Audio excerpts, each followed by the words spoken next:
आज चर्चा का विषय है कि छठ बौद्ध पर्व क्यों और कैसे। बहुत सारे लोग लिखते हैं कि छठ पर्व वैदिक है। यहां एक विरोधाभास हम लोग पाते हैं कि वो वैदिक क्यों नहीं है। यदि छठ पर्व वैदिक है तो इसका जन्म कहां होना चाहिए था? कुरु और पंचाल क्षेत्र में, जहां वैदिक धर्म का सर्वाधिक प्रभाव था, कुरु और पंचाल क्षेत्र में।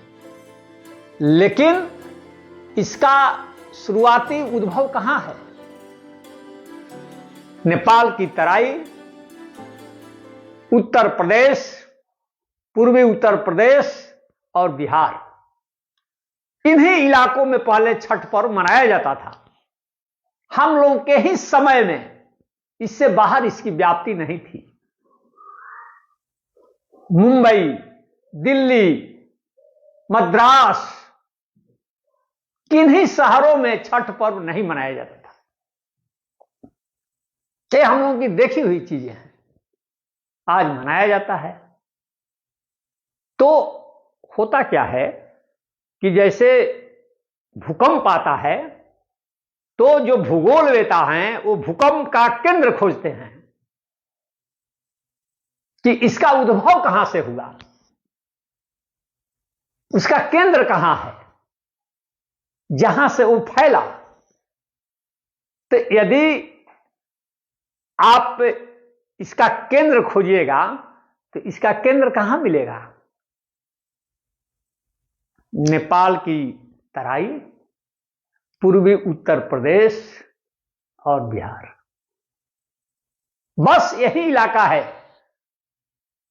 जहां छठ पर्व का जन्म होता है, नो डाउट। और यह वही इलाका है लुम्बिनी, बोधगया, कुशीनगर, बीच में सारनाथ। ये वही इलाका है जहां छठ पर्व का जन्म होता है। ये वही इलाका है जो जहां गौतम बुद्ध, तथागत बुद्ध पैदल घुमा करते थे। यही केंद्र है छठ पर्व का। इसीलिए मैं कहता हूं कि छठ पर्व जो है वह बौद्ध धर्म से कहीं ना कहीं जुड़ा हुआ है। यदि वैदिक धर्म से जुड़ा होता तब इसका विकास और उद्भव कहां होता? पश्चिमोत्तर में, कुरु और पंचाल क्षेत्र में। लेकिन वहां नहीं होता है। छठ शब्द पर आप अगर गौर फरमाइएगा तो छठ वहां से तो है नहीं। हम तो कहते हैं कि जब ह्वेन सांग की डायरी पढ़ी है, ह्वेन सांग जब वलख की यात्रा पर पहुंचे हैं तो उस यात्रा के क्रम में उन्होंने छठ पूजा का जिक्र किया है। कई अंग्रेज लेखकों ने भी छठ का जिक्र किया है, लेकिन छठ ही, इसका संस्कृत रूपांतरण हम लोगों को नहीं मिलता है। छठ, छठ सीधे सीधे प्राकृत भाषा का शब्द है। एकदम ट्रू कॉपी मिलेगा आपको प्राकृत भाषा में छठ। छठ का संस्कृत रूप नहीं मिलता है, नहीं मिलेगा। और इसमें जो आप देखते हैं, इसके जो स्टेप हैं, इसके जो चरण है उपवास के, तो वहां क्या देखते हैं? नहाए खाए, स्नान ध्यान नहीं, स्नान भोजन नहीं, नहाए खाए, इसी रूप में चलता है। और नहाए खाए सीधे प्राकृत का है। खरना, अब खरना का रूप खोजिएगा संस्कृत डिक्शनरी में तो आपको नहीं मिलेगा, खरना भी नहीं मिलेगा, डाला नहीं मिलेगा, ठेकुआ नहीं मिलेगा, मिलेगा ही नहीं। ठेकुआ प्रसाद है छठ का। तो इसका जो टर्मिनोलॉजी है, जो इसकी परिभाषिक शब्दावली है, वह सब प्राकृत से रिलेटेड है, प्राकृत से रिलेटेड है, संस्कृत से नहीं है। हम लोग देखते क्या हैं कि छठ पर्व के दिन घाट पर मनौती स्तूप बनाया जाता है, मनौती स्तूप बनाया जाता है। ये मनौती पर्व है। आप उत्तरी बिहार में जाइएगा तो उत्तरी बिहार में उसको सिरसोप्ता बोलते हैं, या बहुत जगह सिरसौता बोलते हैं। सिरसोप्ता देखिए बहुत क्लियर है। चंपारण वगैरह में जाइएगा तो छठ घाट पर सिरसोप्ता बनता है। ये सिरसोप्ता क्या है? अर्थ एकदम क्लियर है कि श्री स्तूप, श्री स्तूप शब्द ही बोलचाल में सिरसोप्ता हो गया है। सोप्ता कुछ नहीं है, स्तूप का ही वर्ण विपर्य कहा जाता है इसको। जब वर्ण एक दूसरी की जगह पर चले जाते हैं तो सोप्ता स्तूप है। जैसे लखनऊ को बोलचाल की भाषा में जब हम लोग नखलऊ बोलते हैं तो एक दूसरी की जगह पर वर्ण आ जाते हैं, उलट भी जाते हैं, टांका और कांटा। सुप्ता में वही हुआ है, स्तूप ही उलट करके सुप्ता बन गया है। सिरसोप्ता या सिरसौता, और उसमें जो सिरी है वह बुद्ध का प्रतीक है।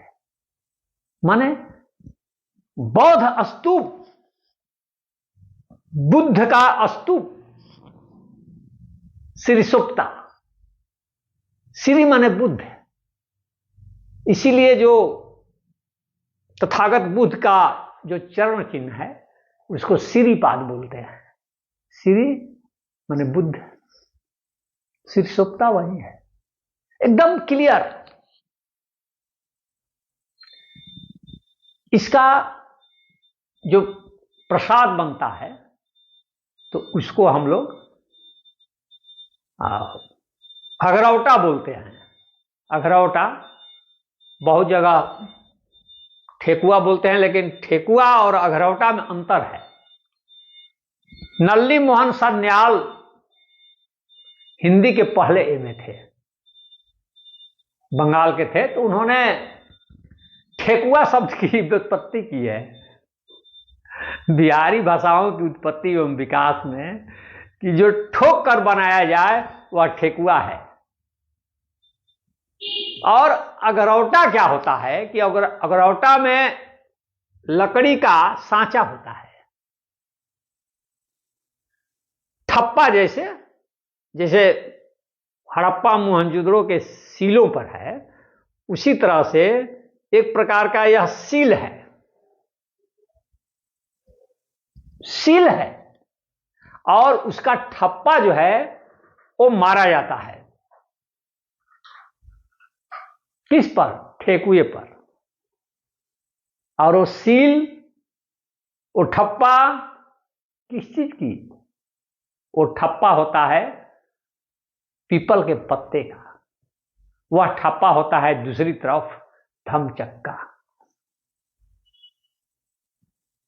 अब तो बाजार में बहुत सारी डिजाइनें आ गई हैं अगरौटा की, लेकिन अगरौटा की जो पुरानी डिजाइन है, जरा अगरौटा हो तो दिखाइए, ये है, ये है, देखिए। अब ये भी इसका डिजाइन बदला हुआ है। देखिए, ये मैडम अभी बाजार से लाई हैं पिछले साल।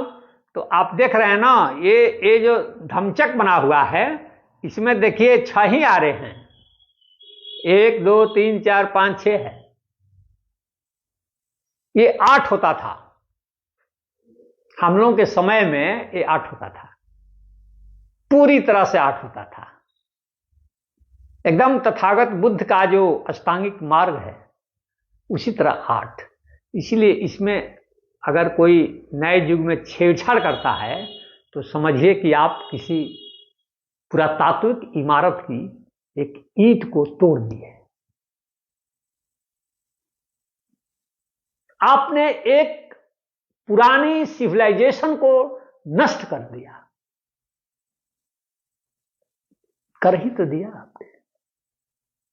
ठीक 8 हारे होते थे, धमचक बना होता था, और दूसरी तरफ पीपल के पत्ते की आकृति होती थी। ये भी देखिए अब बदल रहा है। पीपल के पत्ते तो हम तो कहते हैं कि बहुत सारे इतिहास तो लिखित हैं, और बहुत सारे इतिहास इसी तरह ईंट पर, पत्थर पर, लकड़ी पर, ठीकरों पर लिखा होता है। ये लकड़ी पर लिखा हुआ इतिहास है कि छठ बौद्ध पर्व है, और इसे पर्व ही नहीं महापर्व कहा जाता है। छठ महापर्व है। याद कीजिए कि बुद्धिज्म में बुद्ध के साथ ही सब महाशब्द जुड़ा हुआ है। जैसे उनकी जैविक माता का नाम क्या था? महामाया। अब पालन पोषण करने वाली जो उनकी मां थी, उनका नाम क्या था? उनका भी नाम महाप्रजापति था। और बुद्ध जब घर से निकले तो महाभिनिष्क्रमण में भी महाशब्द है। और तथागत बुद्ध को जब निर्वाण प्राप्त हुआ अंतिम, तो उसको महापरिनिर्वाण कहा जाता है। महाशब्द वही है। छठ में हम और भी कई तरह की चीजें हैं। एक हम पुस्तक पढ़ रहे थे, तो उस पुस्तक में बाकायदे जिक्र है कि छठ पर्व में जो घाट पर जो मनौती स्तूप बनता है वो ठीक मेल खाता है। किससे? वो नालंदा विश्वविद्यालय के खंडहरों में जो मनौती स्तूप बने हैं, वैशाली में जो स्तूप बने हैं मनौती स्तूप, ठीक उसी से मेल खाता है।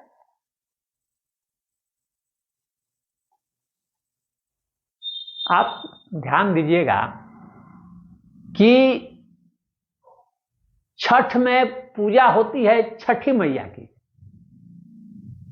लेकिन अर्घ किसको दिया जाता है? सूर्य भगवान को। आपको यहां कुछ विरोधाभास लग रहा होगा कि इसके देवता हैं कौन? छठी मैया के सूर्य। इसका कारण है, और इसका कारण यही है कि छठी मैया जो है वो माता महामाया है, छठी मैया। और जो सूर्य हैं वो तथागत बुद्ध हैं। आप थेरवाद के साहित्य को पढ़िएगा तो देखिएगा कि थेरवाद में बुद्ध को दूसरा सूर्य कहा गया है। सूर्य रूप थे। उनके सौर चरित्र का वर्णन मिलेगा आपको अनेक बौद्ध ग्रंथों में, और उनका जन्म की तुलना सूर्योदय से की गई है। सूर्योदय से। यदि आप पुरातत्व में मूर्तिकला का इतिहास पढ़िएगा तो आप ध्यान से देखिएगा पूरे मूर्तिकला के इतिहास को, तो आपको पता चलेगा कि तथागत बुद्ध की जो मूर्ति है उसी से कालांतर में सूर्य की मूर्ति का विकास हुआ है।